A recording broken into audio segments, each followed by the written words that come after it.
ನಮಸ್ಕಾರ ಎಲ್ಲರಿಗೂ.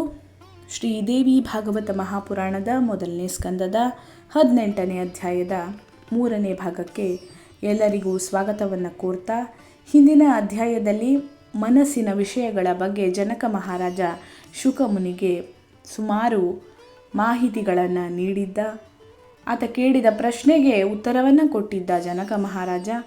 ಆತ ಮುಂದೆ ಏನೇನನ್ನು ಹೇಳಿದ ಶುಕಮುನಿಗೆ ಅನ್ನುವಂಥದ್ದನ್ನು ಇವತ್ತಿನ ವಿಡಿಯೋದಲ್ಲಿ ನೋಡೋಣ. ಮುಂದೆ ಜನಕ ಮಹಾರಾಜ ಹೇಳ್ತಾನೆ, ಪಾಪ ಸಂಬಂಧವಿಲ್ಲದೆ ಶುದ್ಧನಾದ ಓ ಶುಕಮುನಿಯೇ ನೋಡು, ನಾನು ರಾಜ್ಯವಾಳುತ್ತಿದ್ದರೂ ಜೀವನ್ಮುಕ್ತನಾಗಿರುತ್ತೇನೆ. ಬೇಕಾದ ಹಾಗೆ ಆಚರಿಸುತ್ತಲಿದ್ದರೂ ಅದರಿಂದ ನನಗೆ ಯಾವ ಸುಖವೂ ದುಃಖವೂ ಉಂಟಾಗುವುದಿಲ್ಲವು.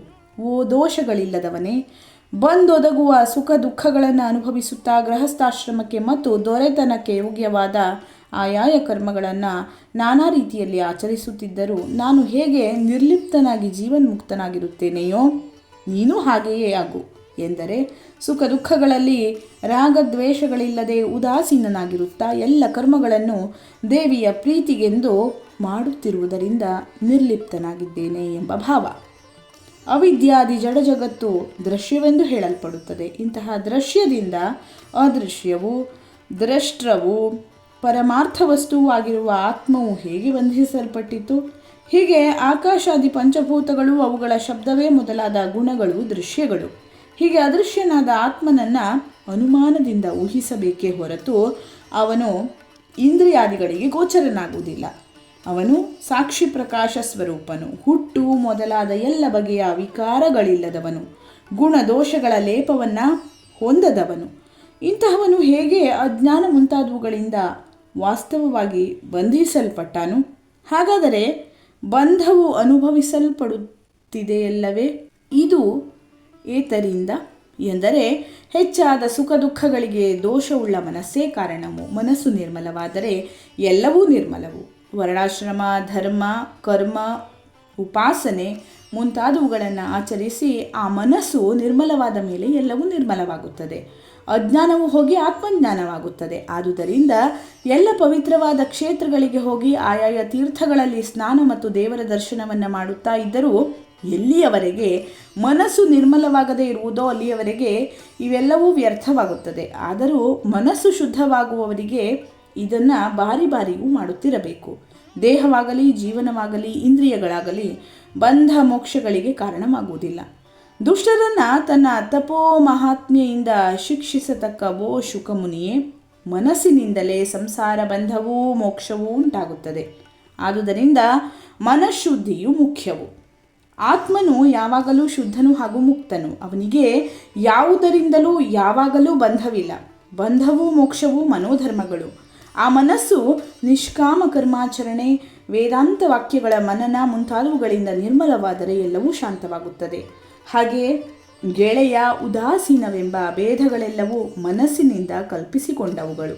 ಆದುದರಿಂದ ಈ ಎಲ್ಲ ಬಗೆಯ ಪ್ರಪಂಚದ ವ್ಯವಹಾರಗಳಲ್ಲಿ ವಾಸ್ತವವಾಗಿ ಆತ್ಮ ಚೈತನ್ಯ ಒಂದೇ ನಿತ್ಯವಾಗಿದೆ ಎಂದು ಮನಗಂಡ ಮೇಲೆಯೂ ಈ ಭೇದ ದರ್ಶನವು ನಿಜವೆಂದು ಹೇಗೆ ತಾನೇ ತೋರಿತು?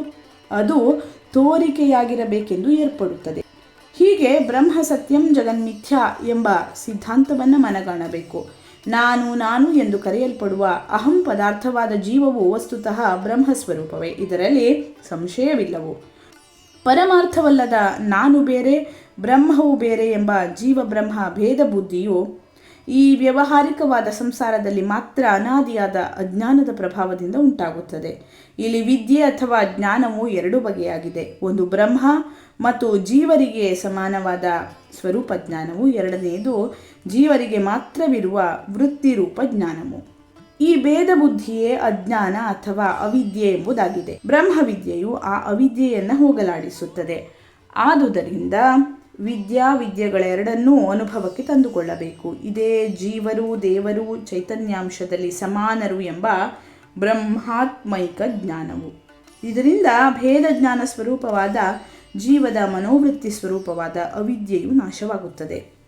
ಬಿಸಿಲು ಇಲ್ಲದಿದ್ದರೆ ಹೇಗೆ ನೆರಳಿನ ಸುಖವನ್ನು ತಿಳಿಯಲಾಗುವುದಿಲ್ಲವೋ ಹಾಗೆಯೇ ಅವಿದ್ಯೆ ಇಲ್ಲದಿದ್ದರೆ ಮನೋವೃತ್ತಿ ರೂಪವಾದ ವಿದ್ಯೆಯನ್ನು ತಿಳಿಯಲಾಗುವುದಿಲ್ಲ. ಎಂದರೆ ಮನೋವೃತ್ತಿ ರೂಪವಾದ ವಿದ್ಯೆಯು ಅವಿದ್ಯೆಯ ಕಾರ್ಯವಾದುದರಿಂದ ಅವಿದ್ಯೆಯೊಡನೆಯೇ ಕಾರಣನಾಶದಿಂದ ತಾನೂ ನಾಶವಾಗುತ್ತದೆ.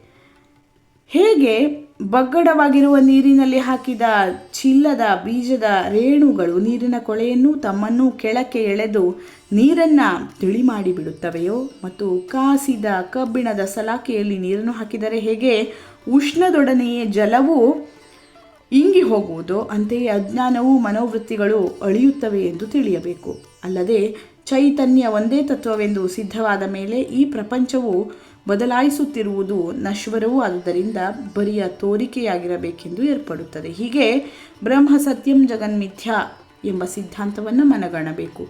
ಗುಣಗಳು ಎಂದರೆ ಕರಣಗಳಾದ ಇಂದ್ರಿಯಗಳು ತಮ್ಮ ವಿಷಯಗಳಾದ ಶಬ್ದ ಸ್ಪರ್ಶಾದಿಗಳಲ್ಲಿ ಪ್ರವರ್ತಿಸುತ್ತಾ ಇರುತ್ತವೆ. ಹೀಗೆ ಪಂಚಭೂತಗಳು ಇಂದ್ರಿಯಗಳು ಕೂಡ ತಮ್ಮ ತಮ್ಮಲ್ಲಿಯೇ ವ್ಯವಹರಿಸುತ್ತಾ ಇರುವುದೇ ವಿನ ಅವುಗಳಿಗೂ ಆತ್ಮನಿಗೂ ಯಾವ ಸಂಬಂಧವೂ ಇರುವುದಿಲ್ಲ. ಆದುದರಿಂದ ಆತ್ಮನಿಗೆ ಅವುಗಳಿಂದ ದೋಷವೇನು? ಆತ್ಮನು ಒಬ್ಬನೇ ಆದ ಮೇಲೆ ಅವನಿಗೆ ಯಾವ ಸಂಬಂಧವೂ ಇಲ್ಲದ ಮೇಲೆ ವರ್ಣಾಶ್ರಮ ವ್ಯವಸ್ಥೆ ಪ್ರಾಯಶ್ಚಿತ್ತಾದಿಗಳು ಏಕೆ ಎಂದರೆ ಲೋಕವನ್ನು ಒಂದು ವ್ಯವಸ್ಥೆಯಲ್ಲಿಟ್ಟು ರಕ್ಷಿಸುವುದಕ್ಕಾಗಿಯೇ ಅದನ್ನು ಹೇಳಿರುವುದು. ಇಲ್ಲದೆ ಹೋದರೆ ಬೌದ್ಧ ಚಾರ್ವಾಕ ಮತಗಳಂತೆ ವ್ಯವಸ್ಥೆ ಇಲ್ಲದೆ ಧರ್ಮವೆಲ್ಲವೂ ನಷ್ಟವಾಗುತ್ತಿತ್ತು. ವರ್ಣಗಳಿಗೂ ಆಶ್ರಮಗಳಿಗೂ ಉಕ್ತವಾಗಿರುವ ಕರ್ಮಗಳ ಆಚರಣೆಯೇ ಧರ್ಮವು. ಅದು ನಷ್ಟವಾದಲ್ಲಿ ವರ್ಣಾಶ್ರಮ ಆಚಾರಗಳೆಲ್ಲ ಕೆಡುವವು. ಅದಲ್ಲದೆ ಸಾಮಾಜಿಕ ಮುಂತಾದ ವ್ಯವಹಾರಗಳು ವ್ಯವಸ್ಥೆಗಳು ಈ ಧರ್ಮದ ಉಲ್ಲಂಘನೆಯಿಂದ ಹಾಳಾಗುವವು. ಆದುದರಿಂದ ವೇದೋಕ್ತವಾದ ಮಾರ್ಗದಲ್ಲಿಯೇ ನಡೆಯುವುದರಿಂದ ಎಲ್ಲ ಜನರಿಗೂ ಒಳ್ಳೆಯದಾಗುವುದು. ಈ ರೀತಿಯಾಗಿ ಜನಕ ಮಹಾರಾಜ ಹೇಳುತ್ತಾನೆ. ಆಗ ಶುಕ ಮುನಿ ಹೇಳುತ್ತಾನೆ, ಓ ಪ್ರಜೆಗಳಿಗೆ ಒಡೆಯನಾದ ರಾಜನೇ, ನೀನು ಹೇಳಿದುದನ್ನು ಕೇಳಿದರೂ ನನ್ನ ಸಂದೇಹವು ಇನ್ನೂ ಹೋಗಲೇ ಇಲ್ಲವು, ಅದು ಇದ್ದೇ ಇದೆ ಎಂದು ಶುಕನು ಜನಕರಾಜನಿಗೆ ಹೇಳಿದನು. ಮುಂದುವರಿಸ್ತಾ ಆತ ಏನನ್ನ ಹೇಳಿದ ಮತ್ತು ಏನನ್ನ ಕೇಳಿದ, ಅದಕ್ಕೆ ಜನಕ ಮಹಾರಾಜನ ಉತ್ತರ ಯಾವ ರೀತಿ ಇತ್ತು ಅನ್ನುವಂಥದ್ದನ್ನು ಮುಂದಿನ ವಿಡಿಯೋದಲ್ಲಿ ನೋಡೋಣ. ಧನ್ಯವಾದಗಳು. ಲೋಕಾಃ ಸಮಸ್ತಾಃ ಸುಖಿನೋ ಭವಂತು.